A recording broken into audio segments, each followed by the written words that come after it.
अस्सलाम वालेकुम। इस वीडियो के अंदर हम सेक्शन ए के सिलेबस में जो अपडेट्स आई हैं from September October 2024 exam window and onwards उन पे बात करेंगे।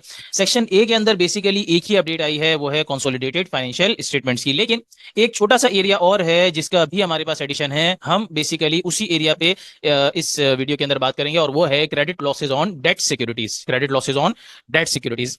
अब इस टॉपिक पे जाने से पहले हमें थोड़ा सा जो ओरिजिनल वीडियो और ओरिजिनल कॉन्सेप्ट है डेट सिक्योरिटीज का, जिसके अंदर particularly available for sale securities की कैलकुलेशन थी, उसको जरा सा रिकैप करना पड़ेगा, क्योंकि वही रिकैप हमें इस कॉन्सेप्ट को समझने में थोड़ी आसानी करेगा, और उसी की कैलकुलेशन बेसिकली यहाँ पे हमारे पास यूज हो रही होगी। लेकिन अगेन वही बात कि जैसे वहां पे हमारे पास कैलकुलेशन एग्जाम के अंदर एग्जामिनेबल नहीं है, इसी तरीके से यहाँ पे भी हमारे पास क्रेडिट लॉसेस की कोई भी कैलकुलेशन एग्जामिनेबल नहीं है, सिर्फ थ्योरी है। लेकिन बात वही है कि थ्योरी को समझने के लिए जब कैलकुलेशन सामने होती है तो थोड़ी आसानी हो जाती है। तो कैलकुलेशन जरा वहां से हम देखते हैं, और वही कैलकुलेशन हमारे पास यहाँ पे यूज होगी, लेकिन वो कैलकुलेशन हमारे कोर्स में एग्जामिनेबल नहीं है, सिर्फ थ्योरी है।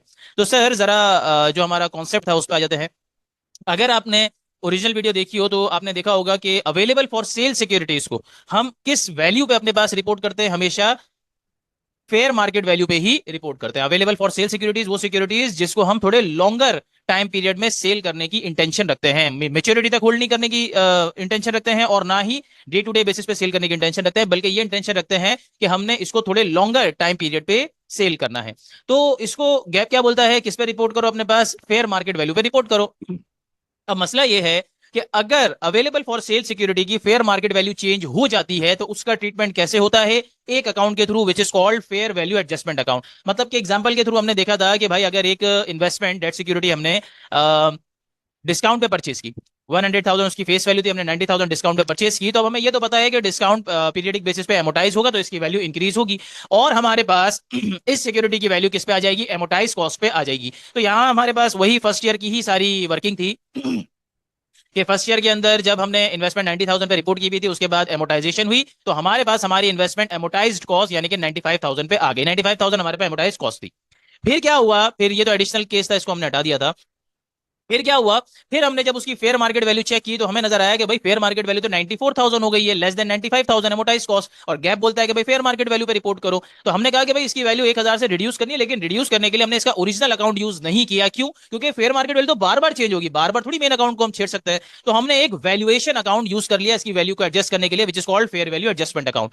हमने क्या किया, 1,000 से वैल्यू कम हुई, 1,000 से वैल्यू कम करने के लिए फेयर वैल्यू एडजस्टमेंट क्रेडिट किया, और इसके against unrealised loss on available for sale security हमने डेबिट कर दिया। ठीक है, ऑब्वियसली बात, 1,000 से वैल्यू कम हुई है तो हमारा जो लॉस है वो 1,000 होगा इस सिक्योरिटी पे, तो हमने वो लॉस अनरियलाइज लॉस के तौर पे रिपोर्ट कर लिया। और ये बात भी आपको पता है कि ये अनरियलाइज लॉस कहां पे जाता है, ओसीआई यानी कि इक्विटी में। जो भी अमाउंट ओसीआई में जाती है, अदर कॉम्प्रिहेंसिव इनकम में, हम कहते हैं कि अमाउंट कहां पे जा रही है, इक्विटी में, क्योंकि ओसीआई में नॉर्मल अदर अमाउंट्स नहीं होती, तो नॉर्मली जो अमाउंट वहां पे जाती है वो सीधा सीधा एक्यूमुलेटेड अदर कॉम्प्रिहेंसिव इनकम या इक्विटी में फ्लो हो जाती है। तो सर ये जो फेयर वैल्यू एडजस्टमेंट अकाउंट के अगेंस्ट अनरियलाइज लॉस हो रहा था, वो डायरेक्ट कहां पे रिपोर्ट हो रहा था, इक्विटी में रिपोर्ट हो रहा था। बहरहाल इसकी बेसिस पे हमारी जो इन्वेस्टमेंट है उसकी वैल्यू एमोटाइज कॉस्ट से रिड्यूस होकर फेयर मार्केट वैल्यू पे आ गई। लेकिन फिर दोबारा दोबारा जब इसकी वैल्यू चेंज हुई, जब दोबारा इसकी फेयर मार्केट वैल्यू चेंज हुई, तो हमने क्या किया, दोबारा इसको न्यू फेयर मार्केट वैल्यू पे ले आए। सही है, अब 94,000 हमारे पास इसकी बुक वैल्यू थी, अब फेयर मार्केट वैल्यू चेंज होकर 97,000 पे आ गई, यानी कि 3,000 का इंक्रीज आया। तो हमने 3,000 से इन्वेस्टमेंट की वैल्यू इंक्रीज कर दी, फेयर वैल्यू एडजस्टमेंट अकाउंट 3,000 से डेबिट, अनरियलाइज गेन 3,000 से क्रेडिट कर दिया, वैल्यू 94,000 से इंक्रीज होकर 97,000 पे आ गई। ठीक है, ये हमें कैलकुलेशन समझ आ गई। इसके अंदर एक इंपॉर्टेंट कॉन्सेप्ट क्या था कि जब हमें गेन या लॉस कैलकुलेट करना था तो हमारे पास स्ट्रेट फॉरवर्ड तरीका था। तरीका क्या था कि भाई जो आपकी न्यू फेयर मार्केट वैल्यू है ना, उसको कंपेयर कर लो करंट एग्जिस्टिंग बुक वैल्यू से। बुक वैल्यू पे कितने पे इन्वेस्टमेंट है, फेयर मार्केट वैल्यू कितने पे चल रही है, 97,000 पे मार्केट वैल्यू चल रही है, हमने इन्वेस्टमेंट 94 पे रिकॉर्ड की हुई है, इसका मतलब 3,000 की वैल्यू इंक्रीज हुई है। तो हम तो सीधी सीधी एंट्री कर सकते थे। गैप बोलता था कि नहीं भाई ऐसे कैलकुलेशन नहीं होगी, ऐसे कैलकुलेशन होगी तो गैप की टेक्निकल वर्डिंग का फायदा क्या।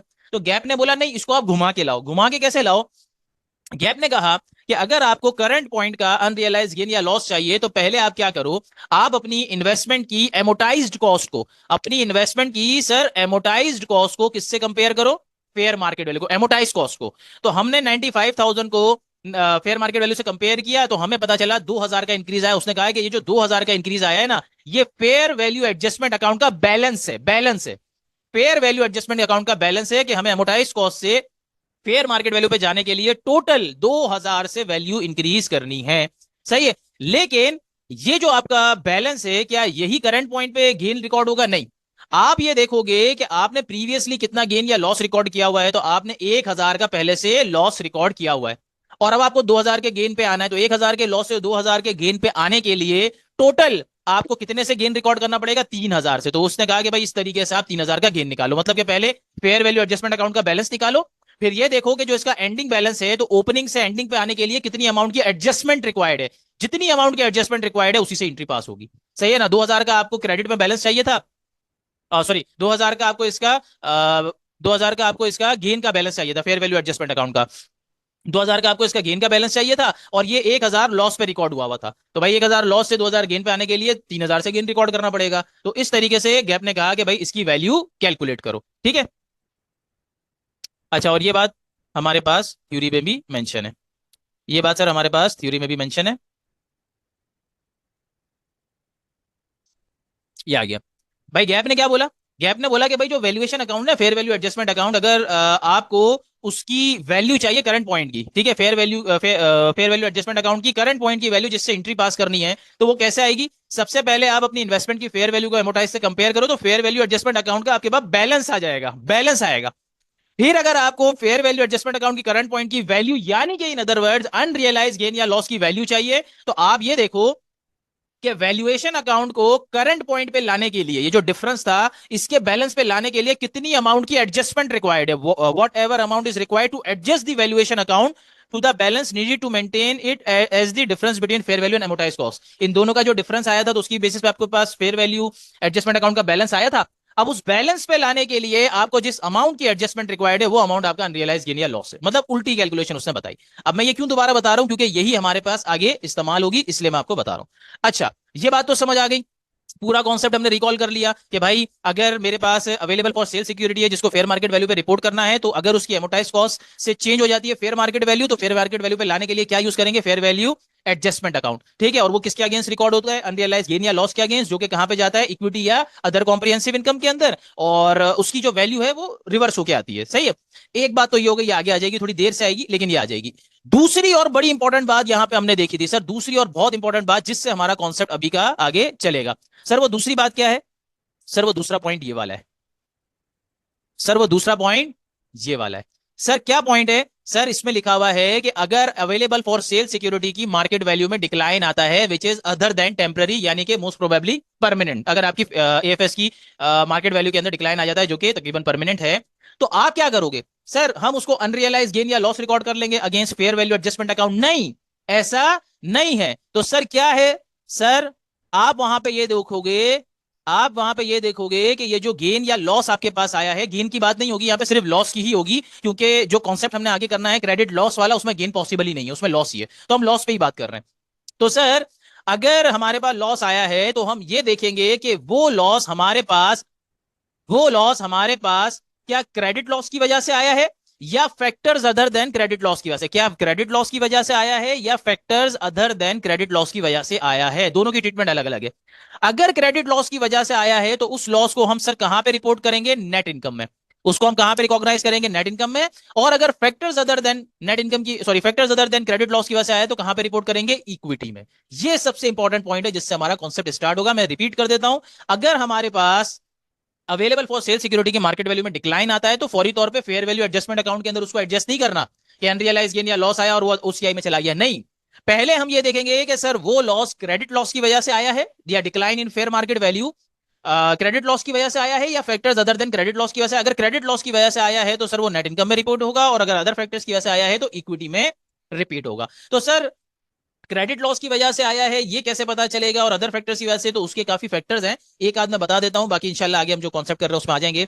एक फैक्टर ये है कि आपने जो कंपनी है जिसकी आपने डेट सिक्योरिटीज परचेस की, उसके आपने पास्ट हिस्ट्री देख ली, और ये देखा कि पास्ट के अंदर इसने जो अपनी डेट सिक्योरिटीज इशू की थी उस पर फुल पेमेंट की भी है या नहीं की। सही है। अगर फुल पेमेंट पास्ट के अंदर नहीं की, तो इसका मतलब आपकी अमाउंट भी डूबने का चांस है। या करंटली उस कंपनी की सिचुएशन क्या चल रही है, उसकी क्वालिटेटिव फैक्टर्स क्या है, क्वांटिटेटिव फैक्टर्स क्या है, फाइनेंशियल सिचुएशन कैसी चल रही है। तो बाज औकात आपको नजर आता है कि शायद वो कंपनी इस पोजीशन में ना हो कि आपकी पूरी अमाउंट रीपे कर सके, इसका मतलब चांस है कि इन्वेस्टमेंट की कुछ अमाउंट आपकी डूब जाए। तो इसका मतलब सर वहां पे क्या सिनेरियो है, किस चीज की वजह से आपका लॉस बन रहा है? क्रेडिट लॉस की वजह से। सही है। तो सर अब आ जाते हैं अपने मेन कॉन्सेप्ट पे, और इसी पॉइंट की बेसिस पे आगे चलते हैं। देखिए, जो हमने यहां पे सारी चीजें डिस्कस की हैं,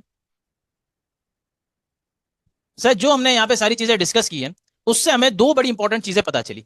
पहली बात हमें यह पता चली कि भाई अगर हमारी अवेलेबल फॉर सेल सिक्योरिटी की मार्केट वैल्यू में डिक्लाइन आता है तो वो सिर्फ एक फैक्टर नहीं, दो फैक्टर की वजह से हो सकता है।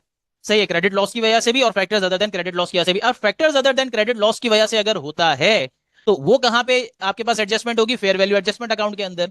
लेकिन अगर क्रेडिट लॉस की वजह से होता है तो उसकी एडजस्टमेंट कहां होगी? ये हमने वहां पे नहीं देखा था। तो हमने यहां पे ये देखना है कि क्रेडिट लॉस की वजह से अगर डिक्लाइन आ रहा है तो उसकी एडजस्टमेंट कैसे होगी। सही है, नंबर वन।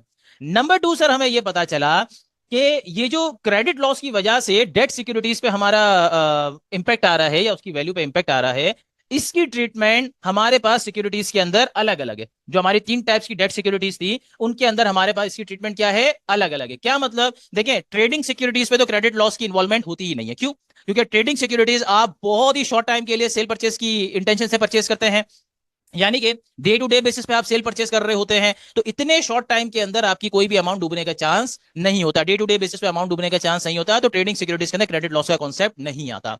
तो सर कहां कहां पे आता है? हेल्ड टू मेच्योरिटी सिक्योरिटीज के अंदर और अवेलेबल फॉर सेल सिक्योरिटीज के अंदर। और सर इन दोनों मेथड्स के अंदर क्रेडिट लॉसेस की जो ट्रीटमेंट है या कैलकुलेशन है, ट्रीटमेंट तो बेसिकली एक ही जैसी होगी, जो कैलकुलेशन है वो बिल्कुल डिफरेंट होगी।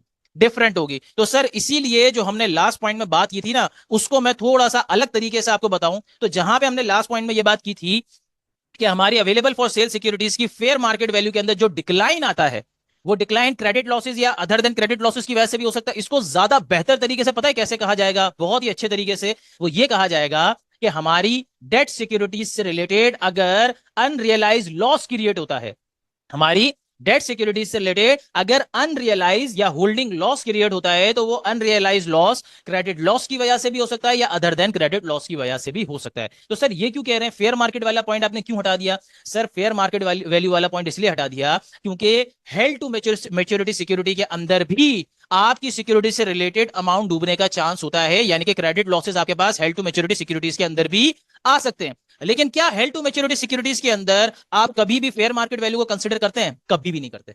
हेल्ड टू मेच्योरिटी सिक्योरिटीज के अंदर फेयर मार्केट वैल्यू को कभी भी अकाउंट फॉर करते ही नहीं है। इसीलिए आप हमारा ओरिजिनल जो कॉन्सेप्ट था या ओरिजिनल जो हमारा लेक्चर था उसको रिकॉल करें तो हेल्ड टू मेच्योरिटी सिक्योरिटीज के अंदर, एसटीएम सिक्योरिटीज के अंदर हमारे पास फेयर वैल्यू एडजस्टमेंट होती नहीं है। फेयर वैल्यू एडजस्टमेंट उसके अंदर सिर्फ कहां कहां हो रही थी? एएफएस के अंदर और ट्रेडिंग सिक्योरिटीज के अंदर।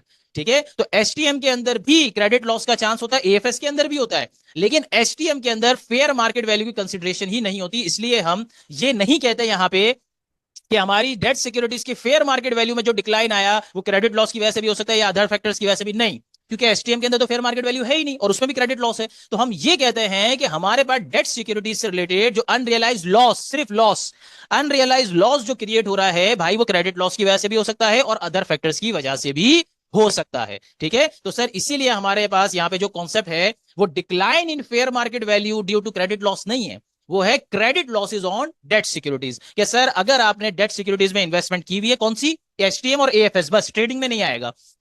और सर इन दोनों टाइप्स की सिक्योरिटी से रिलेटेड अगर आपको कोई ऐसे फैक्टर्स नजर आते हैं कि जिसकी बेसिस पे आपको लगता है कि शायद फुल अमाउंट आपको रिकवर ना हो, सही है, तो आपको गैप क्या बोलता है? गैप बोलता है भाई कंजर्वेटिज्म इस्तेमाल करते हुए आप ये कंसिडर करो कि आपकी जो इन्वेस्टमेंट है वो ओवर स्टेटेड है, क्योंकि फुल अमाउंट तो नहीं मिलनी और आपने फुल अमाउंट पे रिपोर्ट किया हुआ है, इसका मतलब आपने ओवर स्टेट की हुई है, तो उसकी वैल्यू को रिड्यूस करो। और एट द सेम टाइम जितनी अमाउंट आपने को नहीं मिलनी उसको आप क्या कंसिडर कर लो? अपना लॉस रिकॉर्ड कर लो। तो सर यहां पे अगर आपको ऐसा लग जाता है कोई अमाउंट आपको नहीं मिलनी, तो सर इसका मतलब उसको आपने एक तरफ लॉस रिकॉर्ड करना है, दूसरी तरफ उसकी वैल्यू को आपने रिड्यूस करना है, और ये कॉन्सेप्ट किसका आपका बनेगा? Credit losses on debt securities का बनेगा। अब हमें सिंपल यहां पे ये देखना है, ये तो हमें पता चल गया ना कि क्रेडिट लॉसेस कैसे होते हैं। क्रेडिट लॉसेस जब हमें एक्सपेक्ट हो जाए, हम ये कंसीडर कर सके कोई फैक्टर्स की वजह से कि भाई डेट सिक्योरिटी से रिलेटेड कुछ अमाउंट शायद हमें नहीं मिले, तो सिंपल वो क्या है? Credit losses on debt securities. सही है, अब यहां पे हमें ये देखना है कि एसटीएम और एएफएस के अंदर इसकी कैलकुलेशन और ट्रीटमेंट कैसा है। तो सर चलते हैं आगे। Sir estimated credit losses are recorded as valuation allowances. हमें तो पता है कि जो क्रेडिट लॉसेज है उसको हम वैल्यूएशन अलाउंसेस के तौर पे रिकॉर्ड करते हैं, वैल्यूएशन अकाउंट ही यूज करते हैं वैल्यू को रिड्यूस करने के लिए। On debt securities classified as HTM and AFS, but they are determined differently for HTM and AFS securities, दोनों में डिफरेंट डिफरेंट है। ठीक है, पहले आ जाते हैं credit losses on HTM debt securities. जब held to maturity debt securities पे क्रेडिट लॉसेज कैलकुलेट आपने करना होता है या ट्रीटमेंट करना होता है ना, तो सर ये तकरीबन वैसा ही है जैसा अकाउंट रिसीवेबल पे। अकाउंट रिसीवेबल पे क्या होता है? आप नॉर्मली यूज करते हैं परसेंटेज ऑफ रिसीवेबल मेथड। अच्छा, इसके अंदर मेथड्स अलग अलग है, लेकिन परसेंटेज ऑफ रिसीवेबल मेथड जैसा ही इसका ट्रीटमेंट है। मतलब वहां पे आप ये करते थे, आप ये देखते थे कि भाई जो पैसे आपने लेने हैं उसमें से तकरीबन कितने पैसे आपको लग रहा है नहीं मिलेंगे, कितने पैसे आपको लग रहा है तकरीबन नहीं मिलेंगे। जितने पैसे आपको लग रहा है नहीं मिलेंगे उतनी अमाउंट से आप अपने रिसीवेबल को रिड्यूस करके नेट अमाउंट पे ले आते थे। यहां पे भी यही है, लेकिन वहां पे एक इंपॉर्टेंट काम और था जो यहां पे भी आएगा। क्या था कि आप जो वैल्यू कैलकुलेट करते थे ना कि भाई इतनी अमाउंट आपको शायद ना मिले, वो अब तक की कैलकुलेशन थी कि स्टार्ट से लेके अब तक आपको क्या लगता है कितनी अमाउंट नहीं मिलेगी। अब उसमें से अगर कुछ अमाउंट आपने ऑलरेडी रिकॉर्ड की हुई है तो आप उसको माइनस करते थे और नेट अमाउंट से अपने पास क्रेडिट लॉस रिकॉर्ड करते थे। तो सर यहां पे भी सिंपल यही काम है। आप ये देखते हो कि भाई आपने जो इन्वेस्टमेंट किया उसमें तकरीबन कितनी अमाउंट आपको नहीं मिलनी, जितनी अमाउंट आपको नहीं मिलनी टोटल अमाउंट, जितनी टोटल अमाउंट आपको नहीं मिलनी वो अब तक की आपकी एस्टिमेशन है, अब तक इतनी अमाउंट हमें इसमें से नहीं मिलेगी। जितनी नहीं मिलेगी उससे आप credit loss on STM security debit करें और allowance for credit losses on STM securities, ये रहा allowance for credit losses on STM securities आप क्रेडिट कर दें। एक तरफ लॉस बुक हो जाएगा, दूसरी तरफ आपकी सिक्योरिटी की जो वैल्यू है एमोटाइज कॉस्ट से कम होकर जो नेट वैल्यू है उस पर आ जाएगी। ठीक है, सिंपल। लेकिन इसके अंदर अब कुछ दो तीन चीजें उस पर जरा बात कर लेते हैं, एक आध एग्जांपल भी इसकी देख लेंगे। तो sir credit losses on STM securities measured at amortise cost are accounted for using the CECL method, sorry CECL model, CECL model, current expected credit loss model. ठीक है, याद रखिएगा एग्जामिनर पूछ सकता है कि क्रेडिट लॉसेज ऑन एसटीएम को आप किस मॉडल की बेसिस पे अकाउंट फॉर करते हैं, सीईसीएल मॉडल यानी कि current expected credit loss model and presented at the net amount expected to be collected. Simple सी बात है कि आप इस मॉडल की बेसिस पे जो अमाउंट आपको लग रहा है कि आपको रिसीव नहीं होगी, expected uncollectible amount, expected uncollectible amount को आप माइनस करते हो और आप अपनी इन्वेस्टमेंट को net amount expected to be collected पे रिपोर्ट करते हो, यानी कि नेट कलेक्टेबल अमाउंट पे रिपोर्ट करते हो। सही है सर, ये जो सीईसीएल मॉडल है इसका मतलब क्या है, नाम से आपको पता चल रहा है current expected credit loss model. Credit loss तो निकालना है लेकिन एक्सपेक्टेशन की बेसिस पे निकालना है, फ्यूचर के एक्सपेक्टेड वैल्यू की बेसिस पे। और ये एक्सपेक्टेशन आप कब कर रहे हो, जिस टाइम आपने इन्वेस्टमेंट रिकॉर्ड की थी बस उसी टाइम, नहीं नहीं, करंट बेसिस पे हर पॉइंट पे जहां पे आपको लगे कि यार फ्यूचर के अंदर इससे कुछ अमाउंट हमें नहीं मिल रही वहां पे हम इसकी कैलकुलेशन करते हैं। ठीक है, तो current expected credit loss model का मतलब करंटली आप एक्सपेक्टेड अमाउंट कैलकुलेट कर रहे हो और फ्यूचर की एक्सपेक्टेड अमाउंट कैलकुलेट कर रहे हो। ठीक है, अच्छा आगे आ जाते हैं। Sir the model is based on the expected losses. ठीक है, ये तो हमें पता है कि एक्सपेक्टेड अमाउंट पे बेस कर रहा है, यानी कि एक्चुअल अमाउंट पे बेस नहीं कर रहा। सही है, इसका क्या मतलब है, आगे आते हैं। And should be a forward looking estimate of the credit loss that is recognized when an asset is first recorded। इसका क्या मतलब है, अगर वर्डिंग के हिसाब से मतलब देखा जाए, ये वर्डिंग बेसिकली आपके जो स्टैंडर्ड है उसकी है। तो स्टैंडर्ड ये कहता है कि जिस टाइम फर्स्ट टाइम ही आपने अपने एसेट को यानी कि इन्वेस्टमेंट को रिकॉर्ड किया था उसी टाइम आप फौरन उसी टाइम एक्सपेक्टेशन कर लो कि यार फ्यूचर में आपको इससे कितनी अमाउंट नहीं मिलेगी, और अगर आपको लगता है कि कुछ अमाउंट नहीं मिलेगी आप फौरी तौर पे उसको क्रेडिट लॉस के तौर पे रिकॉर्ड कर दो। ठीक है, लेकिन अगर इसका प्रॉपर मतलब देखा जाए, प्रॉपर मतलब सिंपल ये है कि अगर आपके पास एक इन्वेस्टमेंट रखी हुई है तो किसी भी पॉइंट पे अगर आपको लगता है, किसी भी पॉइंट पे, जरूरी नहीं है फ्रॉम दी जरूरी नहीं है at the start of sorry जरूरी नहीं है at the time of recording, सिर्फ रिकॉर्डिंग के टाइम पे नहीं, इसके बाद भी किसी भी पॉइंट पे देखिए फॉरवर्ड लुकिंग एस्टिमेट है।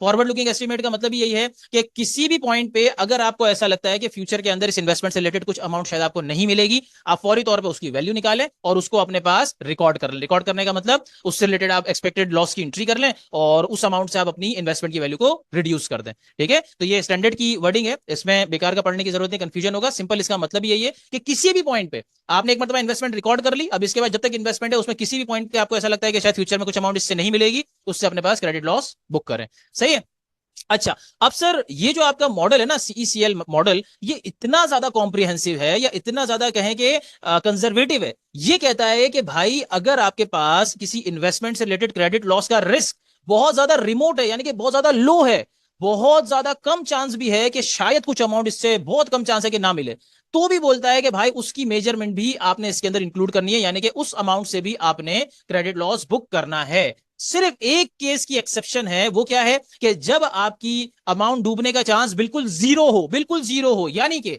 जैसे कि यूएस ट्रेजरी सिक्योरिटीज के अंदर होता है, यूएस बिल्स होता है ना, ट्रेजरी बिल्स जो कि गवर्नमेंट ने इश्यू किया होता है, कौन सी, यूएस गवर्नमेंट ने, उसके डूबने का चांस बिल्कुल जीरो है। तो उस केस के अंदर अगर ऐसा केस है तो क्रेडिट लॉस की आपकी एंट्री रिक्वायर्ड नहीं है। लेकिन अगर जरा सा भी इवन 1% चांस भी है और बिल्कुल नेग्लिजिबल अमाउंट का भी चांस है कि यार ये डूब सकती है, तो वो कहता है कि भाई हम इतने ज्यादा कंजर्वेटिव है ये वाला मॉडल कि आप उसको भी अपने पास रिकॉर्ड करोगे। तो एग्जामिनर ये पूछ सकता है कि भाई ये किस हद तक कंजर्वेटिव है, तो ये मॉडल इस हद तक कंजर्वेटिव है कि ये कहता है कि भाई अगर रिस्क का चांस इंतहाई रिमोट भी है तो भी आप उसकी मेजरमेंट को इंक्लूड करो। ठीक है। अच्छा, अब सर इसके अंदर आप जब अपनी इन्वेस्टमेंट को रिड्यूस करने के लिए एंट्री करते हैं तो कौन सा अकाउंट यूज करते हैं? क्या इन्वेस्टमेंट के अमाउंट को ही रिड्यूस करते हैं? नहीं, क्योंकि आपको पता है कि भाई ये बार बार चेंज हो सकता है एक्सपेक्टेशन। तो आप यहाँ पे इन्वेस्टमेंट के अमाउंट को रिड्यूस नहीं करते। और दूसरा ये भी है, जैसे रिसीवल में भी बताया था, कि जब तक आपको कंफर्म नहीं हो जाता कि ये अमाउंट आपकी डूबेगी डूबेगी, तब तक आप मेन अकाउंट को नहीं छेड़ते। तो यहाँ पे इसकी वैल्यू को रिड्यूस करने के लिए आप वैल्यूएशन अकाउंट यूज करते हैं, which is allowance for credit losses, HTM securities account. ठीक है, is use to report the portion of the amortise cost basis. Amortise cost basis का मतलब ये है एमोटाइज कॉस्ट, ठीक है, of the asset that the company estimate will not be collectable because of a credit loss. तो जो amount आपको लगता है नहीं मिलेगी, वो अलाउंस फॉर क्रेडिट लॉसेस के अकाउंट के थ्रू आप रिप्रेजेंट करते हैं। ठीक है, the estimate must be updated eight each reporting point. आपके देखें, अगर ड्यूरिंग द ईयर आपको कोई ऐसे फैक्टर्स नजर आते हैं जिससे आपको लगता है कि भाई क्रेडिट लॉस आपका होने का चांस है, तो उस पॉइंट पे तो आपने रिकॉर्ड करना है। लेकिन at the end of each reporting date आपने लाजमी दोबारा एस्टिमेशन करनी है। हर रिपोर्टिंग डेट पे आपने लाजमी दोबारा एस्टिमेशन करनी है कि अब आपको क्या लगता है इस इन्वेस्टमेंट से रिलेटेड कितनी अमाउंट आपको नहीं मिलेगी। और eight the end of each reporting period आपने उसको फिर रिकॉर्ड करना है, अगर रिकॉर्डिंग रिक्वायर्ड है। ठीक है, related credit loss expense is recorded in net income. ठीक है, क्रेडिट लॉस एक्सपेंस आप इसके अंदर रिकॉर्ड करते हो, लेकिन कहां पे आता है? नेट इनकम के अंदर। नेट इनकम के अंदर इसका जो अनरियलाइज लॉस ही है, वो ओसीआई या इक्विटी में नहीं जाता, वो कहां जाता है? नेट इनकम में जाता है। एंड आगे देखें, is equal to the amount needed to adjust the allowance account to management's current estimate of the expected credit losses of the financial assets। Sir इसका क्या मतलब है? इसका मतलब वही है कि अगर हमें यहाँ पे क्रेडिट लॉस चाहिए था तो हम डायरेक्टली निकाल सकते थे, लेकिन गैप बोलता है नहीं भाई ऐसे कैसे, अगर डायरेक्टली निकाल लोगे तो हमारी जो स्टैंडर्ड की वर्डिंग है उसका फायदा क्या होगा? तो आपको घुमा के लेके आ रहा है। क्या मतलब? एक एग्जांपल के थ्रू इसको समझ लेते, छोटी सी एग्जांपल। सर एग्जांपल ये है कि मेरे पास जो इन्वेस्टमेंट है उसकी एमोटाइज कॉस्ट है। सर एमोटाइज कॉस्ट है 95,000। ठीक है, अब सर जब मैंने एस्टिमेट किया कि करंट पॉइंट पे मुझे क्या नजर आ रहा है, करंट पॉइंट पे कि मुझे फर्दर कितनी अमाउंट इससे नहीं मिलेगी। मुझे सर करंट पॉइंट पे ये नजर आ रहा है further uncollectible amount. Further uncollectible amount wording याद रखिएगा। फर्दर अनकलेक्टेबल अमाउंट मुझे 2,000 की, सपोज फर्दर अनकलेक्टेबल अमाउंट 2,000 की मुझे नहीं मिलेगी। फर्दर अनकलेक्टेबल अमाउंट 2,000 की, कि मुझे 2,000 फर्दर मुझे लगता है नहीं मिलेंगे। सही है, तो सर मैं एंट्री क्या करूंगा? सिंपल, सर मैं एंट्री करूंगा credit loss expense on HTM securities debit. ठीक है, मैं पूरा नहीं लिख रहा, ऑन एचटीएम सिक्योरिटीज भी आगे लिखना होता है, वरना ये कंफ्यूज हो जाएगा किसके साथ? रिसीवल वाले के साथ। मैं 2,000 से डेबिट कर दूंगा। And allowance for credit losses on HTM securities, sir मैं क्रेडिट कर दूंगा ये भी 2,000 से। ठीक है, मैंने डायरेक्टली एंट्री पास कर दी। लेकिन देखिए वर्डिंग मेरी सुनिएगा, मैंने कहा कि मुझे करंट पॉइंट पे ऐसा लग रहा है कि फर्दर मुझे 2,000 की अमाउंट इस इन्वेस्टमेंट से नहीं मिलेगी। ठीक है, इसका मतलब यह है कि यहां पे मैंने अलाउंस के अकाउंट का टोटल बैलेंस कंसिडर नहीं किया। होना क्या चाहिए था कि अगर मैं टोटल बैलेंस कंसिडर करता तो मैं थोड़ी सी डिफरेंट वर्किंग करता। सर मैं क्या बोलता? सर मैं ये कहता कि मेरी इन्वेस्टमेंट की एमोटाइज कॉस्ट है 95,000। ठीक है, और करंट पॉइंट पे जो मुझे टोटल अनकलेक्टेबल अमाउंट नजर आ रही है, टोटल अनकलेक्टेबल अमाउंट, सर मुझे जो टोटल अनकलेक्टेबल अमाउंट नजर आ रही है वो कितनी नजर आ रही है? वो नजर आ रही है कि 3,000 टोटल मुझे इससे नहीं मिलेंगे। टोटल मुझे क्या नजर आ रहा है? टोटल मुझे 3,000 इससे नहीं मिलेंगे। सही है, तो सर मेरे कितने पैसे इस इन्वेस्टमेंट से रिलेटेड तकरीबन डूबेंगे? 3,000। तो मुझे 3,000 से एंट्री करनी चाहिए ना, लेकिन ऐसा नहीं है। क्यों? क्योंकि मेरे पास अलाउंस फॉर क्रेडिट लॉसेस के अंदर ऑलरेडी ओपनिंग बैलेंस कितना है? ओपनिंग बैलेंस है 1,000 का। यानी कि जहां मुझे यह नजर आ रहा है या मुझे लग रहा है कि 3,000 मुझे इस इन्वेस्टमेंट से टोटल नहीं मिलेंगे, उसमें से 1,000 का लॉस मैं ऑलरेडी बुक कर चुका हूं। तो सर अगर 1,000 का लॉस ऑलरेडी बुक कर चुका हूं, तो अब मुझे लॉस कितने से बुक करना था? वही 2,000 से बुक करना था। 2,000 से क्रेडिट लॉस एक्सपेंस डेबिट करता और allowance for credit loss credit कर देता 2,000 से। ठीक है, काम वही था, दोनों का बोलने का तरीका डिफरेंट है। पहले वाले में मैंने ये बोला कि भाई 95,000 एमोटाइज कॉस्ट है, और मुझे करंटली ऐसा लग रहा है कि फर्दर फर्दर मुझे 2,000 इस इन्वेस्टमेंट से नहीं मिलेंगे। फर्दर बोलने का मतलब ये पहले से कुछ ना कुछ रिकॉर्डिंग की हुई है, लेकिन क्योंकि हमें करंट ईयर का ही काम करना था, तो मैंने बोला कि फर्दर मुझे 2,000 नहीं मिलेंगे, 2,000 से मैंने एंट्री कर दी। अगर मैं इसको इस तरीके से बोलता 95,000 एमोटाइज कॉस्ट है, मुझे लग रहा है टोटल इससे 3,000 डूब जाएंगे, टोटल डूब जाएंगे। उसमें से पहले कितनी अमाउंट की मैं एंट्री कर चुका हूँ, कितनी अमाउंट मुझे पहले लग चुकी है कि डूबेगी? 1,000। तो मुझे लग रहा है 3,000 टोटल डूबेंगे, पहले 1,000 की एंट्री की हुई, अब कितने से एंट्री होगी? 2,000 से ही होगी। ठीक है, बात दोनों में सेम है। मसला ये नहीं है, मसला ये है कि आपको स्टैंडर्ड क्या वर्डिंग देता है? स्टैंडर्ड ये नहीं बोलता कि भाई अगर आपको करंट पॉइंट की एंट्री चाहिए, करंट पॉइंट पे जो क्रेडिट लॉस रिकॉर्ड करना है उसकी वैल्यू चाहिए, तो आप ये नहीं देखो कि अभी आपको फर्दर कितनी अमाउंट लग रहा है डूबेगी, वो ये नहीं बोलता, वो ये वाला आपको मेथड बोलता है। वो बोलता है भाई पता है क्या करो, वो बोलता है आप ये करो कि आप ये देखो कि करंट पॉइंट पे आपको क्या लग रहा है कि टोटल कितनी अमाउंट डूबेगी। सही है? क्या कह रहा है कि आप ये देखो कि current estimate of credit losses, क्या कह रहा है? Current estimate of credit losses, current point पे ये क्या लग रहा है कि इस इन्वेस्टमेंट से टोटल कितने डूबेंगे? 3,000 डूबेंगे। सही है? फिर क्या बोल रहा है? A related credit loss is recorded in net income and is equal to the amount needed to adjust the allowance account to management's current estimate of expected credit loss। वो कह रहा है कि करंट एस्टिमेशन कितना? 3,000। सही है? Opening कितना record किया हुआ है? 1,000 रिकॉर्ड किया हुआ है। तो वो ये कह रहा है कि आपको पहले लग रहा था कि 1,000 डूबेंगे, अब लग रहा है 3,000 डूबेंगे। तो 1,000 से 3,000 पे आने के लिए, पुरानी एक्सपेक्टेशन से करंट एक्सपेक्टेशन पे आने के लिए कितनी अमाउंट की एडजस्टमेंट रिक्वायर्ड है? 2,000 की रिक्वायर्ड है। तो 2,000 से एंट्री पास कर दो, यानी कि क्रेडिट लॉस की अमाउंट 2,000 है। सही है? तो ये जो मैंने आपको एग्जांपल कराई, हालांकि इसमें एंट्री सेम हुई है, वर्डिंग मैंने दोनों अलग अलग इस्तेमाल करी ताकि मैं आपको स्टैंडर्ड की वर्डिंग समझा सकूं। सही? और आपने यही वाली वर्डिंग एग्जाम में यूज करनी है, या एग्जामिनर यही वाली वर्डिंग यूज करेगा, तो आपको इसको समझ आ जानी चाहिए अब। ठीक है? तो एग्जामिनर ने क्या बोला? एग्जामिनर ने बोला कि भाई आप ये नहीं बोलो कि फर्दर 2,000 डूबने हैं तो 2,000 से एंट्री करनी है, नहीं। उसने बोला आप क्या बोलो कि आपको करंटली क्या लग रहा है इस इन्वेस्टमेंट से टोटल कितने डूबेंगे? 3,000 डूबेंगे।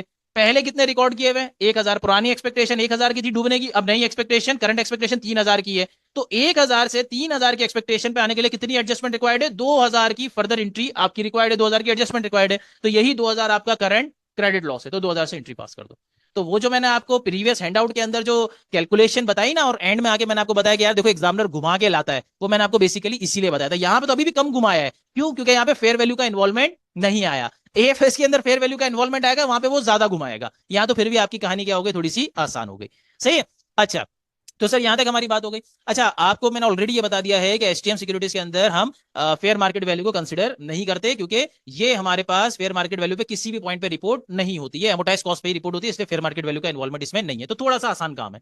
अच्छा, अब सर ये जो सीसीएल मेथड है ना, current expected credit loss model, basically model है, ये ज्यादातर कहां पे यूज होता है? ये जहां पे फाइनेंशियल इंस्टीट्यूशन जैसे बैंक वगैरह जो है वो लोन्स दे रहे होते हैं, या फिर जो लेसर्स है अपने आइटम्स लीज पे दे रहे होते हैं, वहां पे ये बहुत यूज होता है, क्योंकि वहां पे ज्यादातर चांस होता है कि भाई जो लोन बैंक दे रहा है तो वो शायद जो कंपनी है वो लोन रीपे ना कर सके, या लेसर जो लीज पे आइटम दे रहा है उस लीज आइटम की जो पेमेंट है वो पूरी ना आ सके, तो वहां पे बहुत यूज होता है। लेकिन ये आपके पास एचटीएम और एएफएस की जो कैलकुलेशन है सॉरी, एएफएस और एसटीएम की जो कैलकुलेशन है रिलेटेड टू क्रेडिट लॉसेस, उनको अकाउंट फॉर करने के लिए भी यूज होता है। ठीक है? इसी से रिलेटेड सर अगली चीज कि अगर एक कंपनी के पास, एक कंपनी का ऑब्वियसली बात है बहुत सारी सिक्योरिटीज होती है, डेट सिक्योरिटीज भी बहुत ज्यादा होती हैं, तो सर क्या हर एक सिक्योरिटी से रिलेटेड ये क्रेडिट लॉस की कैलकुलेशन अलग अलग होगी? तो देखें, सिर्फ उस केस के अंदर आप इन सबको एग्रीगेट करके सिंगल सिंगल कैलकुलेशन कर सकते हैं कि जब आपकी वो सारी सिक्योरिटीज या ग्रुप ऑफ सिक्योरिटीज की जो करेक्टरिस्टिक्स हैं वो सिमिलर हो। कौन सी characteristics? Risk related characteristics similar हो। जैसे कि आपने खुद से कोई रेटिंग्स दी हुई हो, या बाहर की थर्ड पार्टी ने कोई उनको रेटिंग्स दी हुई हो,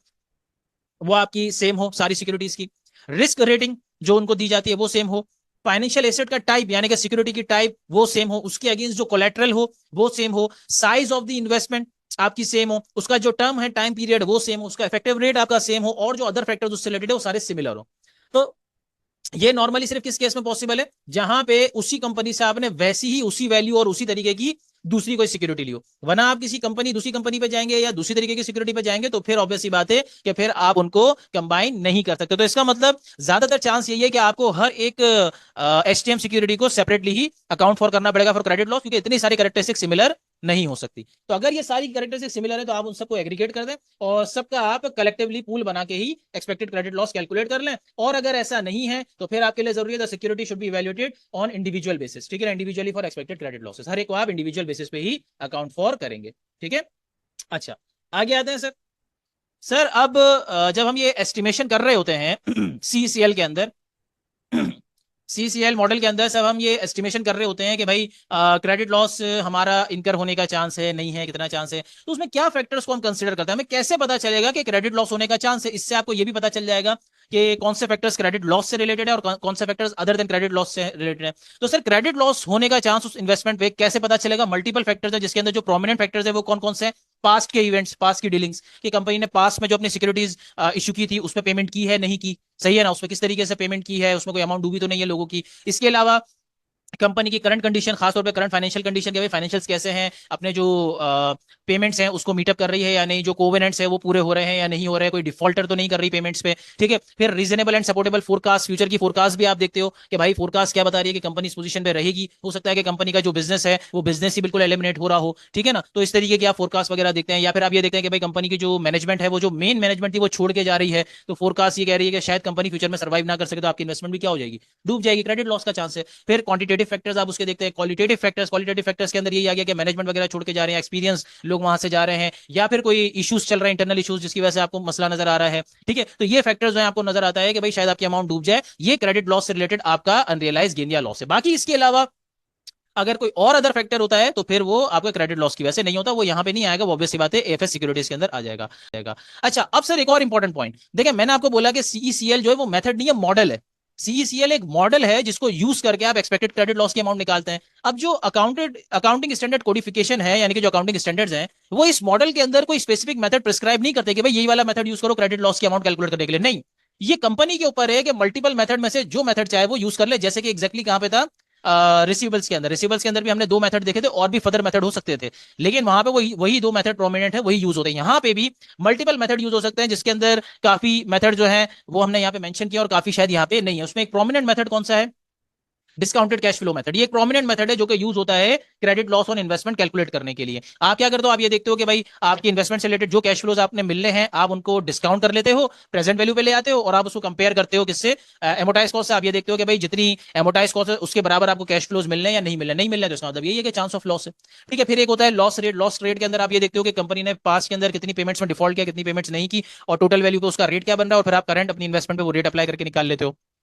एक होता है रोल रेट मेथड। ये बेसिकली वो जो एजिंग वाला था ना, उसी से रिलेटेड है, लेकिन डिफरेंट है, क्योंकि एजिंग का मेथड भी सेपरेटली यूज हो सकता है। एजिंग का नॉर्मली वैसे ही जैसे हमारे पास रिसीवल में यूज होता था, वैसे हम यहाँ पे अप्लाई करते हैं। रोल रेट मेथड के अंदर आप ये करते हो, आप ये देखते हो कि कंपनी की जो एजिंग है उसके हिसाब से कितनी अमाउंट ऐसी बन रही है, कितनी अमाउंट ऐसी बन रही है कि जो कि आपकी डूब सकती है, पहले वो अमाउंट निकालते हो, और फिर आप ये देखते हो कि ये जो लॉस रेट है, पास के अंदर जो लॉस का रेट रहा है वो कितना रहा है, वो उसके ऊपर कैलकुलेट अप्लाई करके आप वैल्यूएशन करते हैं। अच्छा, ये मेथड आपके कोर्स के अंदर नहीं है, इसलिए ज्यादा डिटेल के अंदर हम नहीं जा रहे, ऊपर ऊपर से देख रहे हैं। फिर प्रोबेबिलिटी ऑफ डिफॉल्ट मेथड, इसके अंदर नॉर्मल प्रोबेबिलिटी आप यूज करते हो कि भाई कौन सी इन्वेस्टमेंट में कितना परसेंट चांस है डूबने का, वो परसेंटेज की बेसिस पे फिर आप क्या करते हो, आप वैल्यू कैलकुलेट कर लेते हो, जिसको हम एक्सपेक्टेड वैल्यू भी कहते हैं, ठीक है। फिर इसके अलावा हमारे पास एजिंग वाला कॉन्सेप्ट है, वो हम नॉर्मली जो सिविल में यूज करते हैं वैसे ही। इसके अलावा वैल्यू ऑफ कोलेट्रल, ये भी एक मेथड यूज हो सकता है कि आपकी जो डेट सिक्योरिटी है उसकी बैकिंग पे कोई कोलेट्रल था, कोई एसेट था कंपनी का, उस एसेट की वैल्यू देख सकते हो कि उस एसेट की वैल्यू जो आपकी इन्वेस्टमेंट है उसके बराबर है भी या नहीं, उससे कम तो नहीं है, या फिर गिर तो नहीं गई। अगर गिर गई तो, अगर इन्वेस्टमेंट आपकी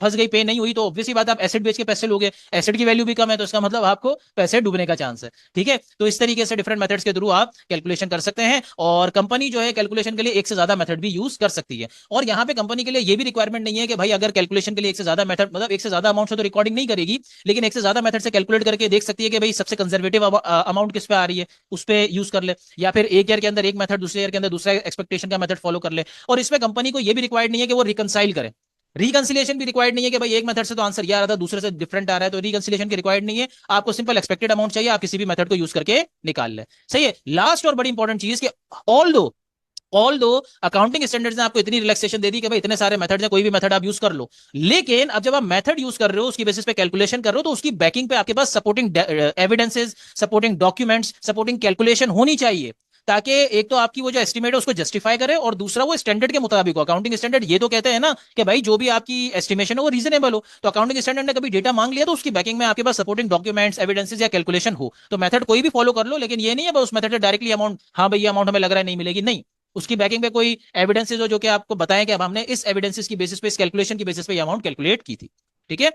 तो सर ये हमारे पास पूरा कॉन्सेप्ट था credit losses on HTM debt securities. Simple अल्फाज में अगर कहा जाए तो डेट सिक्योरिटीज के अंदर आप ये देखते हो एक्सपेक्टेड अमाउंट, आप देखते हो कि कितनी अमाउंट आपकी इन सिक्योरिटीज से रिलेटेड डूबने का चांस है, और अगर मिनिमम चांस भी है, even the risk is remote, अगर आपके डूबने का चांस बहुत ज्यादा लिमिटेड भी है, तो भी सीईसीएल मेथड के थ्रू आप उसको अपनी कैलकुलेशन में कंसीडर करते हो, और जितनी अमाउंट आपको लगता है कि डूबने का चांस है, उतनी अमाउंट से आपके लिए क्या जरूरी है कि आप अपनी जो डेट सिक्योरिटी की एमोटाइज कॉस्ट है उसको रिड्यूस करके नेट अमाउंट पे ले आओ, बुक वैल्यू पे ले आओ। और इसके अंदर सिंपल आप क्या करते हो कि जो अमाउंट आपकी कैलकुलेट होती है ना कि ये अमाउंट हमारी डूबने का चांस है, वो टोटल अमाउंट होती है, वो अलाउंस के अकाउंट का एंडिंग बैलेंस होता है। आप उसमें से ओपनिंग बैलेंस माइनस करते हो, जो नेट अमाउंट आती है वो बेसिकली करंट पॉइंट का आपका क्या होता है, क्रेडिट लॉस होता है। ठीक है, और बाकी इसके अंदर दूसरा सारा जो थ्योरी थी वो सारे थे कि कौन कौन से हमारे पास इसके अंदर फैक्टर्स होते हैं, कौन कौन से मेथड्स हैं और बाकी अदर चीजें। अब आ जाते हैं दूसरे एरिया पे, which is credit losses on AFS securities. सही, credit losses on available for sale securities. तो सर जैसे एसटीएम सिक्योरिटीज पे अमाउंट डूबने का चांस है, वैसे एएफएस पे भी है, क्योंकि एएफएस भी आप एक लॉन्गर टाइम पीरियड के लिए होल्ड करके रखते हो। ऑल दो मेच्योरिटी तक होल्ड नहीं करते, लेकिन एक लॉन्गर टाइम पीरियड तक होल्ड करते हो, तो इसमें भी अमाउंट डूबने का चांस आ जाता है।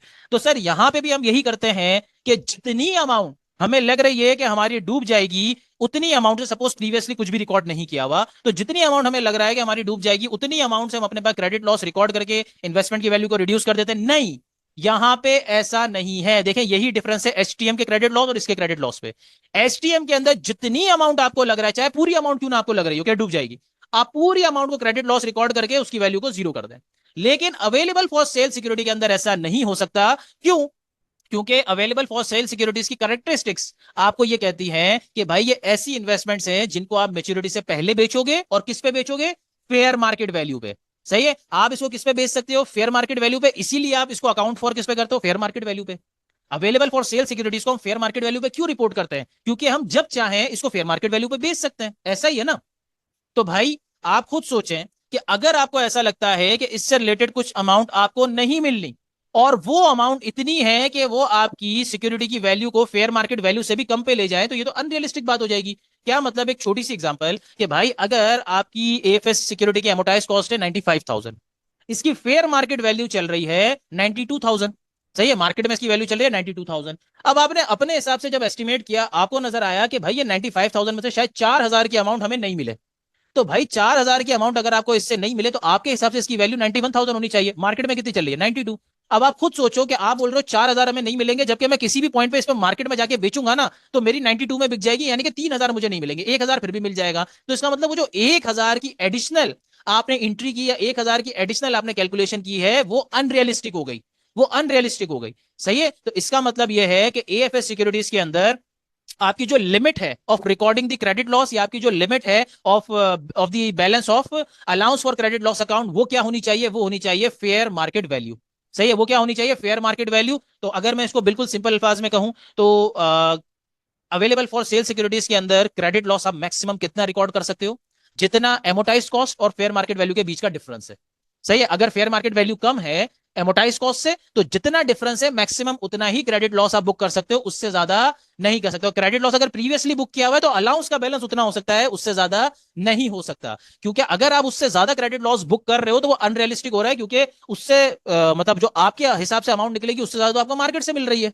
तो इसका मतलब वो आपका जो एक्सेसिव क्रेडिट लॉस है वो अनरियलिस्टिक हो जाएगा। ठीक है, तो सर यही इसकी थ्योरी है। देखें, similar to the way held to maturity securities are presented, AFS securities are also presented at the amount expected to be received, and a valuation account allowance for credit losses is used to reduce their reported fair value to the amount if a credit loss is estimated। ठीक है, simple वही है कि इसके अंदर भी आप वही करते हो कि अगर आपको लगता है कुछ अमाउंट आपको नहीं मिलेगी, तो इसकी वैल्यू को आप रिड्यूस करके नेट ऑफ क्रेडिट लॉस पे ले आते हो। However the amount of the allowance for credit losses, जो इसका बैलेंस है क्रेडिट लॉस के अलाउंस का, is limited to the amount by which the fair value is below the amortized cost। अगर आपकी सिक्योरिटी की फेयर वैल्यू एमोटाइज कॉस्ट से कम है, तो नंबर वन तभी लॉस होने का चांस है, और नंबर टू ये आपकी मैक्सिमम लिमिट है जहां तक अलाउंस के अकाउंट का बैलेंस जा सकता है। इससे ज्यादा नहीं जा सकता। इससे ज्यादा जाएगा तो आप अपने हिसाब से एएफएस की वैल्यू को फेयर मार्केट वैल्यू से भी कम पे ले आओगे, विच इज अनरियलिस्टिक, क्योंकि एनी टाइम आप इसको फेयर मार्केट वैल्यू पे बेच सकते हो। देखिए आगे यही कहा हुआ है, because the classification of AFS is based on an investment strategy that recognizes the investment that could be sold at fair value। आप जब फेयर वैल्यू पे बेच सकते हो, तो इससे ज्यादा का लॉस कैसे बुक कर सकते हो उससे ज्यादा का लॉस तो होगा ही नहीं। ठीक है, अच्छा अब सर आगे आते हैं। Furthermore, AFS securities are specifically excluded from using CCL model, इसीलिए इसको CCL मॉडल की कैलकुलेशन से एलिमिनेट कर दिया है। क्योंकि CCL मॉडल क्या कह रहा था, वो कह रहा था कि भाई अगर जरा सा भी लॉस का चांस है, फौरी तौर पे रिकॉर्ड कर लो। तो भाई अगर आप सपोज करो कि एमोटाइज कॉस्ट 95,000 है, फेयर मार्केट वैल्यू भी 95,000 है, आप जरा सा भी चांस है लॉस का, तो CCL मॉडल होगा, तो आप रिकॉर्ड करोगे तो फिर अनरियलिस्टिक हो जाएगा। तो सर इसलिए CCL मॉडल यहां पे इस्तेमाल नहीं होता। अगेन MCQ आ गया एग्जाम का, एग्जामिनर पूछता है कि भाई क्रेडिट लॉसेस एएफएस पे CCL मॉडल के थ्रू यूज होता है? नहीं। कैसे यूज होता है या किस बेसिस पे आप क्रेडिट लॉसेस को ऑन एएफएस अकाउंट फॉर करते हैं थ्रू इंपेयरमेंट। सही है। Available for sale securities are evaluated for credit losses using impairment. आप इंपेयरमेंट की बेसिस पे इसकी वैल्यूएशन करते हो क्रेडिट लॉसेस की। सही है। अब सर अगले दो पॉइंट बड़ा इंपॉर्टेंट है, क्योंकि ये आपको इंपेयरमेंट की जो कैलकुलेशन है वो बता रहे हैं। ये आपके कोर्स में इसकी कैलकुलेशन नहीं है, हम छोटी छोटी एग्जांपल कर लेंगे ताकि आपको समझ आ जाए। ठीक है। अच्छा मैं रिपीट कर दूं कि ये एग्जांपल कहीं पे हमारे पास उसके अंदर क्लास वर्किंग्स के अंदर नहीं है, तो यहीं पे ही आ रही है। आप अगर चाहें तो यहां से कॉपी कर ले या पिक्चर वगैरह खींच के रख ले, या फिर आप वीडियो के अंदर ही इसको देख लीजिएगा। ठीक है। अच्छा अब सर अगर क्रेडिट लॉस की आपने कैलकुलेशन करनी है ऑन एएफएस, तो सर कैसे होगा? मैंने आपको बताया इंपेयरमेंट के थ्रू। इंपेयरमेंट कैसे पता चलेगी? सबसे पहले आप ये देखेंगे कि आपकी एएफएस सिक्योरिटी की fair market value amortise cost से कम है या उसके बराबर या ज्यादा है। अगर तो बराबर या ज्यादा है तो कोई इंपेयरमेंट नहीं है, ना इंपेयरमेंट है ना क्रेडिट लॉसेज है। अगर इसकी fair market value amortise cost से कम है तो इसका मतलब आपकी इन्वेस्टमेंट क्या हो गई है? इंपेयर हो चुकी है। सही है। अब उसकी कैलकुलेशन आगे है, लेकिन आगे थोड़ा सा जरा सा थ्योरी है वो देख लेते हैं। Impairment is assessed at the individual security level. इसके अंदर इंपेयरमेंट आपको इन एनी केस हर एक सिक्योरिटी की इंडिविजुअल बेसिस पे ही करनी है, आप ग्रुप के अंदर कर ही नहीं सकते। If the fair value of an AFS security is below its amortise cost basis, the company holding the investment must determine whether the decline in the fair value. अब आपको ये डिटरमाइन करना है, देखें जो इसकी इंपेयरमेंट हुई है ना, fair value cost sorry amortise cost से कम है, वो जरूरी नहीं है कि सिर्फ क्रेडिट लॉस की वजह से हो। वो क्रेडिट लॉस की वजह से भी हो सकती है, वो अदर फैक्टर्स की वजह से भी हो सकती है, और दोनों के कॉम्बिनेशन की वजह से भी हो सकती है। सही है। वो कैसे, वो भी मैं आपको एग्जांपल के थ्रू बताऊंगा। लेकिन यहां पे आ गया अदर फैक्टर्स। क्या मैंने आपको बताया था कि क्रेडिट लॉस का कैसे पता चलता है? पास्ट की कंपनी की एक्सपीरियंसेस की वजह से, कि कंपनी ने पास्ट में पेमेंट्स किए नहीं की, कंपनी की करंट कंडीशंस की वजह से, फ्यूचर की एक्सपेक्टेशंस की वजह से, क्वालिटेटिव क्वांटिटेटिव फैक्टर्स की वजह से, ये सारी चीजों से पता चलता है कि क्रेडिट लॉस की वजह से इसकी वैल्यू डिक्लाइन हुई है या नहीं हुई। ठीक है। Fair market value credit loss की वजह से डिक्लाइन हुई है या नहीं हुई। सर अदर फैक्टर्स कौन से हैं कि जिसकी वजह से इसकी वैल्यू डिक्लाइन होती है? जैसे कि increase in the interest rate. Market में अगर इंटरेस्ट रेट बढ़ जाता है ना, तो लोग जो इन्वेस्टमेंट करते थे वो काफी लोग इंटरेस्ट पे पैसा लेके फिर इन्वेस्टमेंट करते थे। सही है। तो अगर मार्केट में इंटरेस्ट रेट बढ़ जाता है तो लोगों के लिए वो इंटरेस्ट रेट बेयर करना मुश्किल हो जाता है, तो वो अपनी इन्वेस्टमेंट्स को रिड्यूस कर देते हैं। अगर इन्वेस्टमेंट्स रिड्यूस हो गई, अगर लोग आपकी सिक्योरिटीज में इन्वेस्टमेंट नहीं करेंगे, तो क्या होगा? आपकी सिक्योरिटी की मार्केट वैल्यू कम हो जाएगी। क्या ये मार्केट वैल्यू क्रेडिट लॉस की वजह से कम हुई? नहीं, अदर फैक्टर्स की वजह से। इसी तरीके से अगर आपकी कंट्री के अंदर इन्फ्लेशन है या इकोनॉमिक डाउनटर्न है, यानी कि इकोनॉमिक रिसेशन है, तो फिर क्या होगा? क्या लोग इन्वेस्टमेंट करेंगे? नहीं भाई, इन्फ्लेशन में अपना गुजारा करेंगे या इन्वेस्टमेंट्स करेंगे? तो उस केस के अंदर भी इन्वेस्टमेंट्स कम हो जाएंगे, आपकी सिक्योरिटी के अंदर लोग इन्वेस्टमेंट नहीं करेंगे, तो फेयर मार्केट वैल्यू क्या हो जाएगी? गिर जाएगी। तो अगर ये फैक्टर्स हैं, ये कहलाते हैं अदर देन क्रेडिट लॉस। तो ये फैक्टर्स जो है ये अदर देन क्रेडिट लॉस वाले हैं। अगर इसकी वजह से डिक्लाइन आता है तो फिर क्या होगा? वो जो फेयर वैल्यू एडजस्टमेंट वाली कैलकुलेशन थी वो यूज होगी। और अगर वो क्रेडिट लॉस वाले सिनेरियोज हैं जिसमें कंपनी के जो फैक्टर्स हैं वो हम देख रहे हैं कि कंपनी पे कर सकेगी या नहीं, तो क्रेडिट लॉस। ठीक है। तो सर क्रेडिट लॉस के अंदर कंपनी के फैक्टर्स देख रहे हैं, कंपनी पेमेंट कर सकती है या नहीं, और उसकी वजह से अगर मार्केट वैल्यू में डिक्लाइन आया है तो वो क्रेडिट लॉस की वजह से। और अगर उसके अलावा कोई other factors, normally market factors या environmental factors, macro economic factors, interest rate का बढ़ जाना, इन्फ्लेशन का आ जाना, इकोनॉमिक रिसेशन का आ जाना, जिसकी वजह से लोग इन्वेस्टमेंट्स नहीं कर रहे, इन्वेस्टमेंट्स की वैल्यू गिर रही है, तो ये अदर देन क्रेडिट लॉस है। यहाँ पे फेयर वैल्यू एडजस्टमेंट वाली कैलकुलेशन होगी। ठीक है। अच्छा अब आगे आ जाते हैं। सर पहले हमने क्या करा? इंपेयरमेंट चेक कर ली कि भाई फेयर वैल्यू एमोटाइज कॉस्ट से कम है या नहीं। अगर तो कम है तो इसका मतलब इंपेयरमेंट है। लेकिन अब ये देखना है कि ये impairment either due to credit loss है या अदर फैक्टर्स है या कॉम्बिनेशन है। अब कैसे पता चलेगा क्रेडिट लॉस की वजह से? एक ही मेथड की वजह से, एक ही मेथड की बेसिस पे। सर वो मेथड कौन सा है? सर वो मेथड है present value of cash flows. आप सिंपल क्या करोगे सर? आप अपनी उसी इन्वेस्टमेंट के कैश फ्लोज की, जितने उसके लाइफ टाइम में कैश फ्लोज मिलने हैं, फ्यूचर कैश फ्लोज ऑब्वियस सी बात है, तो सर जितने आपको उससे रिलेटेड फ्यूचर कैश फ्लोज मिलने हैं सॉरी, तो सर जितने आपको उससे रिलेटेड कैश फ्लोज मिलने हैं, आप उनकी प्रेजेंट वैल्यू निकाल लोगे और प्रेजेंट वैल्यू को कंपेयर करोगे एमोटाइज कॉस्ट से। अगर तो प्रेजेंट वैल्यू एमोटाइज कॉस्ट से ज्यादा है, इसका मतलब जो फेयर वैल्यू में डिक्लाइन आया है वो हरगिज क्रेडिट लॉस की वजह से नहीं आया। क्योंकि आप जब उसके कैश फ्लोज की प्रेजेंट वैल्यू निकाल रहे हो, आप यही देख रहे हो उससे आपको कितना लगता है कि उस इन्वेस्टमेंट से आपको क्या लगता है कितने पैसे मिलेंगे। तो जितने पैसे आपको लग रहा है मिलेंगे, अगर वो एमोटाइज कॉस्ट से ज्यादा है, तो फेयर वैल्यू क्रेडिट लॉस की वजह से थोड़ी गिरी है भाई। सही है। लेकिन अगर आपने present value of cash flows निकाली, मतलब आपने ये देखा कि आपको क्या लग रहा है कितने पैसे मिलेंगे, और वो एमोटाइज कॉस्ट से कम है, तो सर इसका मतलब जो फेयर वैल्यू में डिक्लाइन आया है वो किसकी वजह से आया है? क्रेडिट लॉस की वजह से आया है। If the present value of expected cash flows discounted at the effective interest rate. अच्छा कौन से रेट पे? ये भी एग्जामिनर पूछ सकता है कि भाई ये जो कैश फ्लोज निकालोगे कौन से रेट पे? तो जब आपने सिक्योरिटी एक्वायर की थी ना, उस टाइम जो इफेक्टिव इंटरेस्ट रेट उसमें इंप्लिसिट था, उस रेट पे आप डिस्काउंट करोगे, और अगर वो less than the amortise cost है, तो सर इसका मतलब क्रेडिट लॉस की वजह से डिक्लाइन आया है। सही है। अब थ्योरी तो हमारे पास यहीं तक ही थी, लेकिन थोड़ी सी कैलकुलेशन मैं आपको बता देता हूं ताकि आपको थोड़ी सी चीजें समझ आ जाए इसके अंदर। तो सर 4 एग्जांपल करेंगे। पहली एग्जांपल, सर हमारी सिक्योरिटी की एमोटाइज कॉस्ट, हमारी सिक्योरिटी की एमोटाइज कॉस्ट है 95,000। ठीक है, ये तकरीबन वैसी एग्जांपल लिए जैसे मैंने आपको वहां पे रिकॉल करवाई थी। अच्छा, हमारी सिक्योरिटी की सर एमोटाइज कॉस्ट है 95,000, फेयर मार्केट वैल्यू है 92,000। सर रिजल्ट बताएं, क्या हुआ, क्या इंपेयरमेंट हुई है, क्या इंपेयरमेंट हुई है? अच्छा, मैं यहाँ पे पहले 96,000 ही कंसिडर कर लेता हूँ ताकि हमारे पास एक केस और बन जाएगा ना। सर एमोटाइज कॉस्ट 95,000 है सॉरी, एमोटाइज कॉस्ट 95,000 है, और फेयर मार्केट वैल्यू जब देखी, मार्केट में वैल्यू क्या चल रही है, मार्केट में वैल्यू भाई 96,000 चल रही है। सही है, तो इन्वेस्टमेंट का क्या सिनेरियो है, नॉट इम्पेयर्ड, नॉट इम्पेयर्ड। ठीक है, ये हमारे पास पहली एग्जांपल हो गई। हमारी इन्वेस्टमेंट सर इम्पेयर नहीं हुई है। ऑब्वियसली बात है, फेयर मार्केट वैल्यू ज्यादा है, मार्केट से ज्यादा पैसे मिल रहे हैं, तो इसका मतलब कोई इंपेयरमेंट नहीं आया। जब इंपेयरमेंट नहीं आया तो इसका मतलब कोई क्रेडिट लॉस का सवाल ही पैदा नहीं होता। तो ये भी हमें पता चल गया कि क्रेडिट लॉस पे सिर्फ उस वक्त जाना है जब fair market value amortise cost से कम है। अगर फेयर मार्केट वैल्यू ज्यादा है तो आपने उस केस के अंदर डिस्काउंटेड कैश फ्लो या present value of cash flows पे जाना ही नहीं है। हो सकता है कि आप इस केस के अंदर present value of cash flows निकालें, वो 93,000 आ जाए, तो आप बोलेंगे कि यार हमें तो लग रहा है कि 2,000 कम मिल रहे हैं। भाई आपको लग रहा है ना, मार्केट में जाके 96,000 का बेच दो। सही है, मार्केट में जाके 96,000 का बेच दो। तो सर इस केस के अंदर, सर इस केस के अंदर आपके पास इंपेयरमेंट नहीं है, बल्कि इवन मैं यहां पे ये कहूंगा कि यहां पे बेसिकली आपको फेयर वैल्यू इंक्रीज करने की जरूरत है। यहां पे आपको फेयर वैल्यू इंक्रीज करने की जरूरत है, तो सर यहां पे use fair value adjustment account to increase fair value by $1,000। Sir यहां पे आपको किस चीज की जरूरत है कि आप बल्कि इस अपनी जो इन्वेस्टमेंट है, क्योंकि फेयर वैल्यू पे आप इसको रिकॉग्नाइज करते हैं, तो आप इसकी फेयर वैल्यू को इंक्रीज करें 1,000 से using fair value adjustment account. ठीक है, तो सर ये हमारा पहली एग्जांपल हो गई, बड़ी अच्छी एग्जांपल हो गई। आपको ये भी पता चल गया कि अगर एमोटाइज कॉस्ट से फेयर वैल्यू ज्यादा है तो एक तो आपके पास क्रेडिट लॉस का सवाल ही पैदा नहीं होता। क्रेडिट लॉस लॉस के टाइम पे होता है, चाहे आपके डिस्काउंटेड कैश फ्लो जिससे कम हो, कोई क्रेडिट लॉस नहीं, क्योंकि इंपेयरमेंट नहीं है, बल्कि आपको उल्टा यहाँ पे फेयर वैल्यू इंक्रीज करने, क्योंकि फेयर वैल्यू पे रिपोर्ट करना है और फेयर वैल्यू एडजस्टमेंट अकाउंट के थ्रू इंक्रीज करनी है। ठीक है, पहली एग्जांपल हो गई। अब आते हैं सर इसकी दूसरी एग्जांपल पे। सर फेयर वैल्यू हो गई, सॉरी, फेयर वैल्यू हो गई 92,000, फेयर वैल्यू हो गई 92,000।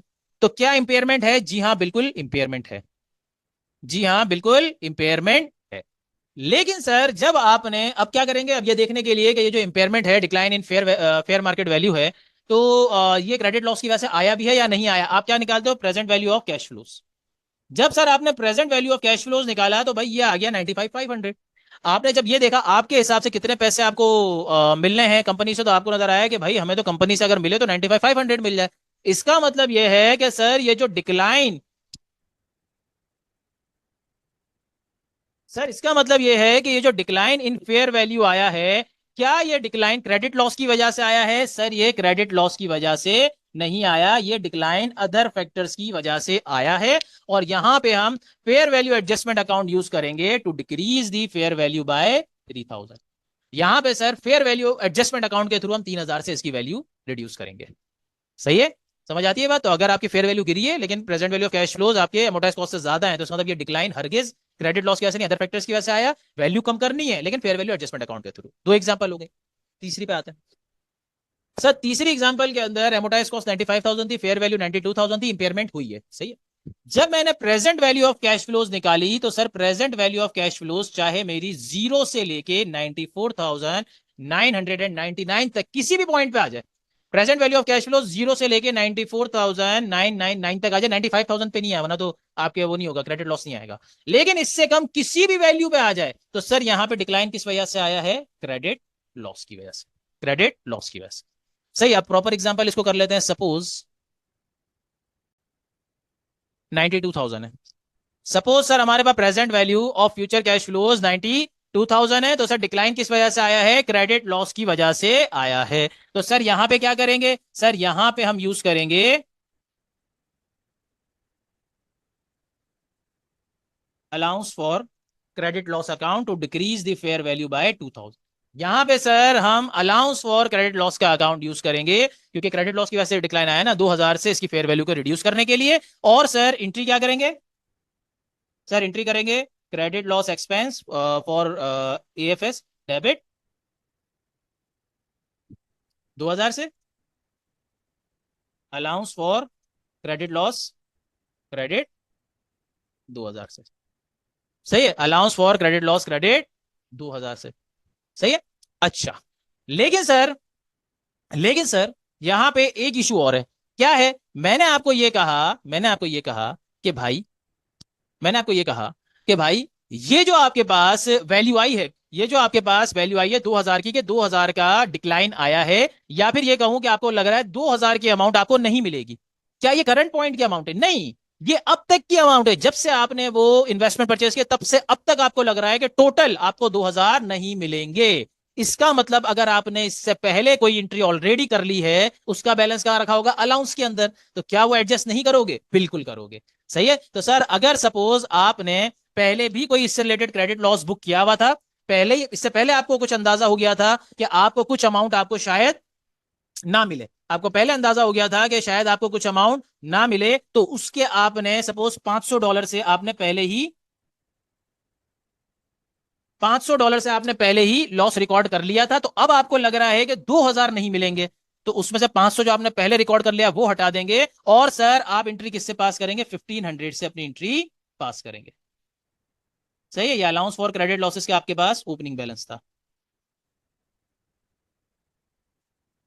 अलाउंस फॉर क्रेडिट लॉसेस का सर आपके पास ओपनिंग बैलेंस अगर 500 था, तो आपको अभी जो लग रहा है टोटल 2000 नहीं मिलेंगे, उसमें से 500 आपको पहले ही लग चुका था नहीं मिलेंगे, 500 पहले रिकॉर्ड कर चुके हैं, 500 से वैल्यू पहले ही कम कर चुके हैं। आपको अब लग रहा है 2000 नहीं मिलेंगे, तो टोटल आपको वैल्यू 2000 से जो रिड्यूस करनी है, 500 पहले से रिड्यूस कर चुके हैं, अब आप नेट अमाउंट 1500 से वैल्यू रिड्यूस करेंगे, तो सर ऑटोमेटिकली आपके पास अलाउंस के अकाउंट का एंडिंग बैलेंस कितने पे आ जाएगा?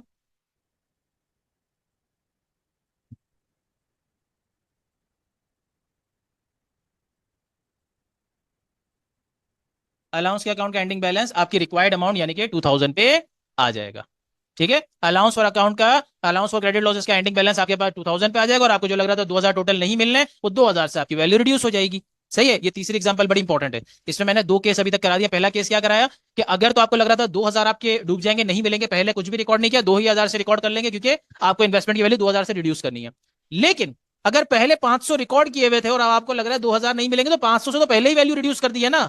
अब अगर 2000 नहीं मिलेंगे तो आप 1500 से वैल्यू रिड्यूस करेंगे, तो ऑटोमेटिकली अलाउंस 2000 पे आ जाएगा और आपकी वैल्यू 2000 से रिड्यूस हो जाएगी।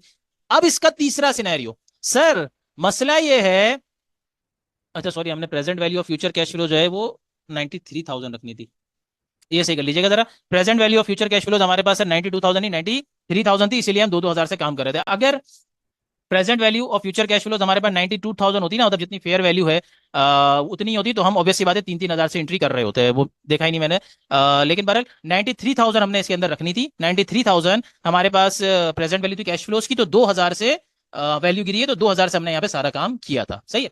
अगर 92,000 होती तो 3000 से ये सारा काम होता, और यहाँ पे फिर 2500 होते। लेकिन क्योंकि 2000 से 92,000 प्रेजेंट वैल्यू थी कैश फ्लोज की, 2000 से हमने सारा काम करना था। अब 93,000 मैंने जानबूझ के किए। क्यों किए? सर मसला ये है, फेयर वैल्यू गिरी है 3000 से। सही है।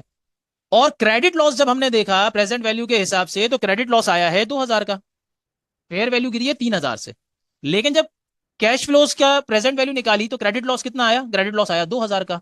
तो सर क्या हम अपनी इस इन्वेस्टमेंट की वैल्यू को 93,000 पे लाके छोड़ देंगे? नहीं। एएफएस को किस पे रिपोर्ट करते हैं? फेयर मार्केट वैल्यू पे, 92 पे। 92 पे तो लाना जरूरी है, यानी कि 3000 का लॉस बुक करना जरूरी है। हमने कितने का लॉस बुक किया? 2000 का। तो सर ये क्या हुआ? अब कैसे होगा? तो भाई अब आपको पता है कि अगर मुझे 92,000 पे लाना है तो 3000 का लॉस बुक करना है, तो सर सिंपल 3000 का बुक कर दें। सिंपल क्या करें सर? 3000 का लॉस बुक कर दें। सही है। सर सिंपल 3000 का लॉस बुक कर दें। ऐसा, ऐसा नहीं है भाई, ऐसा नहीं है। सर ऐसा क्यों नहीं है? ऐसा इसलिए नहीं है क्योंकि ये जो आप लॉस बुक कर रहे हो, ये क्रेडिट लॉस का, क्रेडिट लॉस की रिकॉर्डिंग है। क्या आपका 3000 का लॉस क्रेडिट लॉस की वजह से आया? नहीं, क्रेडिट लॉस की वजह से तो सिर्फ 2000 का लॉस आया है। बाकी 1000 का लॉस आपका अदर फैक्टर्स की वजह से आया है। इसका मतलब सर यहां पे डबल ट्रीटमेंट है, यहां पे डबल ट्रीटमेंट है। 2000 से आप अलाउंस के थ्रू वैल्यू रिड्यूस करेंगे, एंड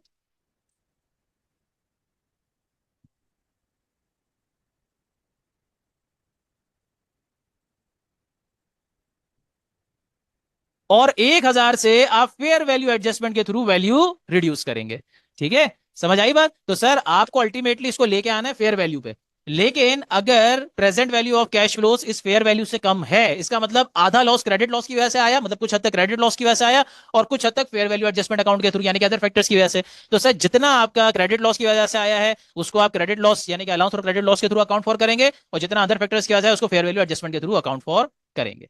ठीक है, तो सर ये तीसरी हमारी बड़ी इंपॉर्टेंट और बड़ी अच्छी एग्जांपल है, कॉम्प्रिहेंसिव एग्जांपल है, इसको ध्यान में रखिएगा। क्या एग्जांपल थी कि एमोटाइज कॉस्ट हमारे पास 95,000 थी, फेयर वैल्यू 92,000 पे आ गई, यानी कि इंपेयरमेंट तो हो गई। फिर आपने ये देखा कि ये क्रेडिट लॉस की वजह से हुई है या नहीं हुई, तो आपने जब क्रेडिट लॉस चेक करने के लिए present value of cash flows निकाला तो 93,000 आया है। ठीक है, करेक्शन है इसके अंदर, हमने गलत लिख दिया था 92, 93,000 आया।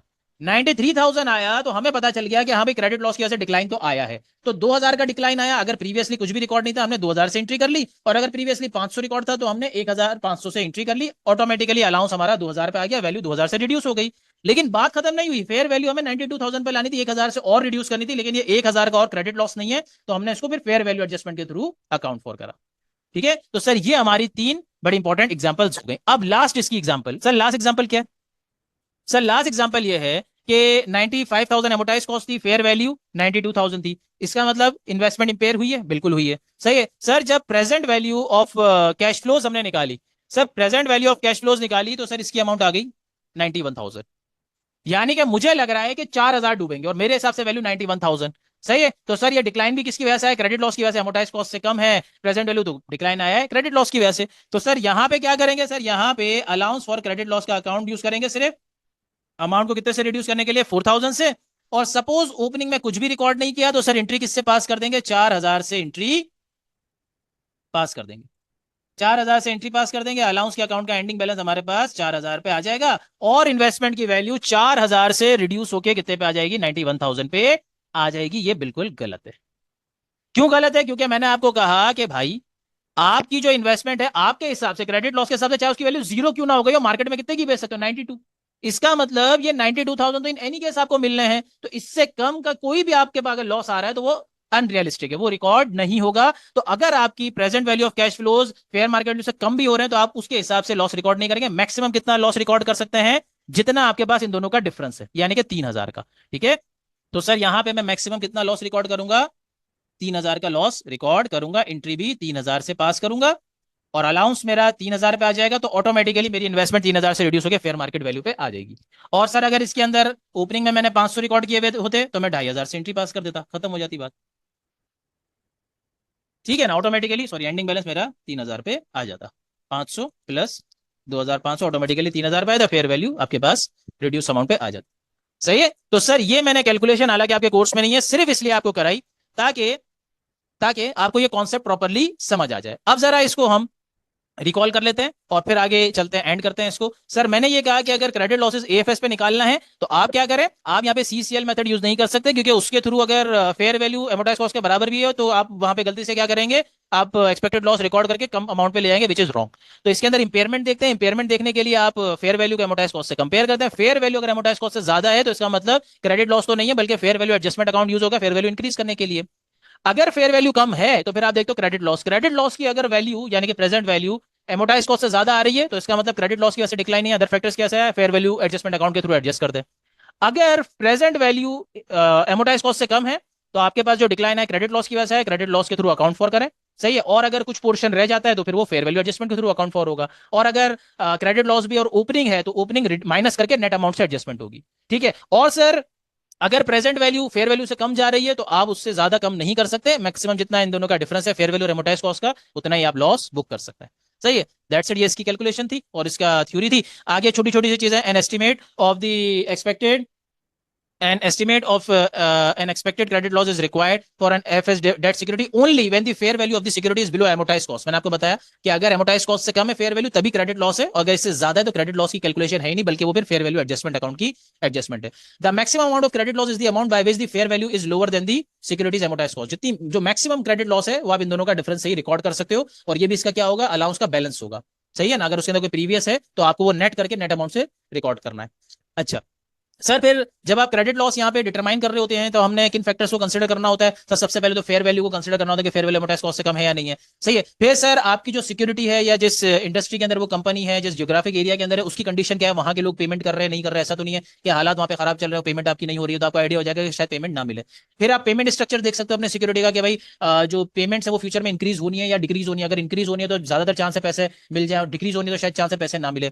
फिर आपका जो इशूअर है वो पास के अंदर जो इंटरेस्ट या प्रिंसिपल की पेमेंट्स है उस पर डिफॉल्टर तो नहीं हुआ, डिफॉल्टर हुआ तो उसका मतलब चांस कम है पेमेंट्स का। फिर क्या रेटिंग एजेंसीज ने जो उसको रेटिंग दी है वो चेंज तो नहीं हुई, उसकी वजह से चांस बढ़ जाएगा या कम हो जाएगा।